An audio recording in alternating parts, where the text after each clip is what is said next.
Exceeds expectations, a delight to have in the team and all-round fantastic is just some of the feedback I've heard about our solicitor apprentices.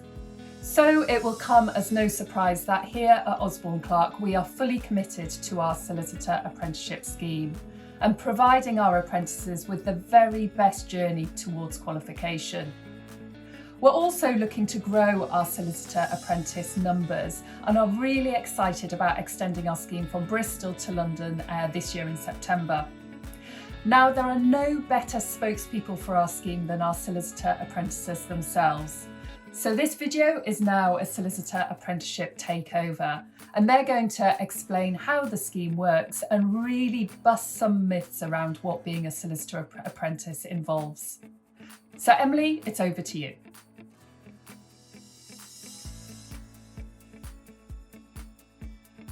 Many of us started our apprenticeship journey straight out of school after that insanely long post-A-level summer and made the scary decision of signing 6 years of our lives up to Osborne Clarke. During those 6 years we have to both work and study, which is obviously quite a large commitment to make. However, fortunately we have 1 day a week out of the office on which we study. Luckily for me it's currently a Monday, which I'm particularly grateful for this freezing January. Even though it sounds like a large commitment, we all know that the studying will definitely be worth it in the end, and it is perfectly manageable in reality. For the first 4 years we study towards our LLB, the law degree, and the final 2 years of our programme are focused towards preparing for the new 2-part solicitor qualifying exam, the SQE. Osborne Clarke have also consciously made our on-the-job learning align with this study structure, as we sit 4 year-long seats, followed by 4 6-month seats, just as a graduate trainee completing a training contract would do. I have found that this makes the stage of the apprenticeship so much easier to follow, and definitely recognises our development and growth as young lawyers to be. Across the span of the 6 years, we have to maintain a record of on-the-job learning through a portfolio, as well as passing our exams. This portfolio helps us to obtain our Level 7 apprenticeship certificate, but will also be incredibly helpful later in our careers, as different examples of qualities and skills that are recognised within the firm, and will help us to apply for more senior roles later on. It's also important to remember that while we incur no student debt, on top of that we also earn a competitive salary, which increases as we progress through the programme to reflect our increase in experience and responsibility. So it is a win-win really. As Olivia said, we want to bust some myths today, so I'll hand over to Leah to tackle our first one.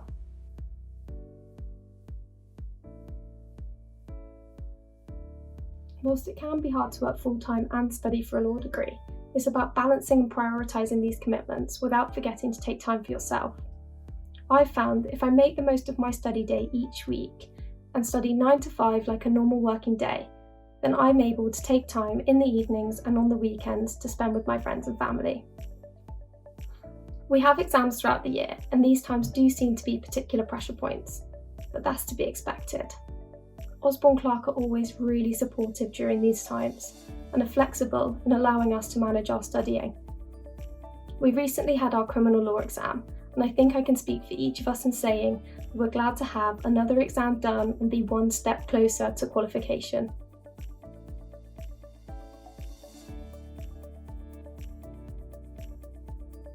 It definitely was quite daunting to start my career at 18, and I remember walking through the doors of the Bristol office on my first day, and I really had no clue what the next 6 years would look like. But I soon found my feet and felt so welcomed, and I've not looked back since. I've been extremely challenged from day one by my colleagues in each seat, with one of my highlights being in my last corporate seat, working on a large multi-jurisdictional matter with lawyers from all over the world. I've learnt so much from working with great lawyers around me who have really trusted me to be front and centre in the work I do, and now I'm just really excited to see what the next few years have in store.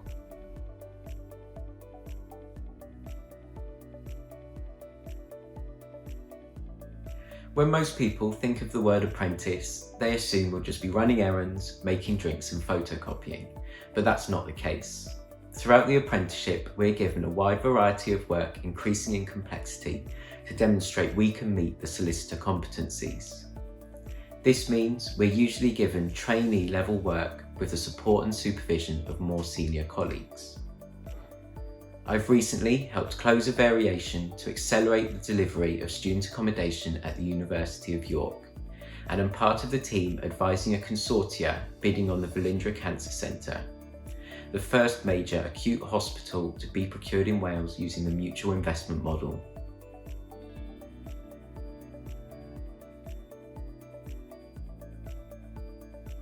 Absolutely not. At the end of the apprenticeship, you will obtain a law degree and will be a qualified solicitor. Qualifications are the same as if you took the more traditional route, but the apprenticeship approach simply means you are working and learning at the same time.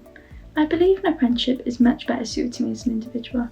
I love the idea of gaining further qualifications and a more hands-on experience at the same time.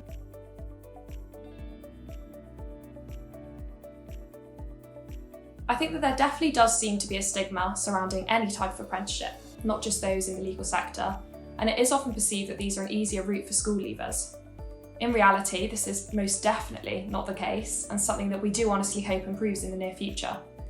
Many of us were faced with the decision between studying our top university choices, for example mine was University of Bristol, or jumping in at the deep end, straight into a professional law firm. At 18 years old, this really is an enormous decision to make, signing up 6 years of your life, committing not only to your employer but to the responsibility of studying while working, and was something that I personally did find really nerve-wracking, but honestly looking back, I wouldn't have had it any other way.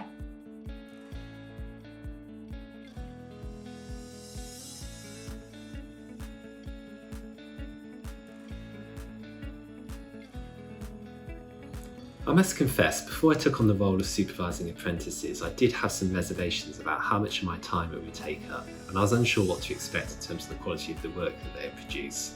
However, it did not take me long to realise that my preconceptions were way off the mark. I can honestly say there's very little difference in terms of the supervision I have to give to an apprentice compared to a trainee.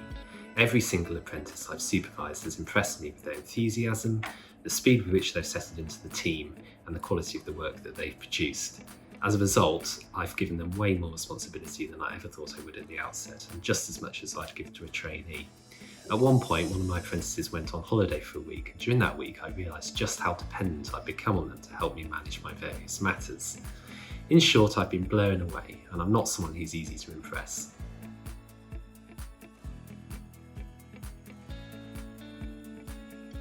I've been really impressed by how quickly our new solicitor apprentices have settled in. Must be all that natural enthusiasm they bring with them.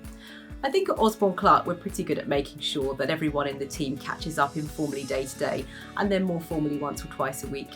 And our new solicitor apprentices are encouraged to join in right from day one. It definitely helps that they stay in our team for about 12 months before rotating seats, and that gives them a great opportunity to get to know different clients, different team members and different types of work, and we're always really sorry to see them go when they leave. Thank you to all of our apprentices and supervisors for sharing their insights and busting some of the myths around the apprenticeship scheme. As a partner overseeing the scheme here in our Bristol office, it's fantastic to see the valuable contributions that our apprentices already make. They all bring fresh energy, new ideas, and an infectious enthusiasm to get stuck in across Osborne Clarke's key client base, sectors, and service lines. Here at Osborne Clarke, we are truly committed to the successful training of all of our apprentices, and we have ambitious plans to grow the scheme further in the coming years, including the recruitment of apprentices to the London office for the first time. We also appreciate the responsibility that we have to our apprentices as young adults, as well as to their parents, carers and families, to ensure that the scheme meets their high expectations and sets them up for a long and rewarding career in the legal profession. Thank you for taking this time to learn more about Osborne Clarke's Solicitor Apprenticeship programme. As you can tell, we're really proud of it.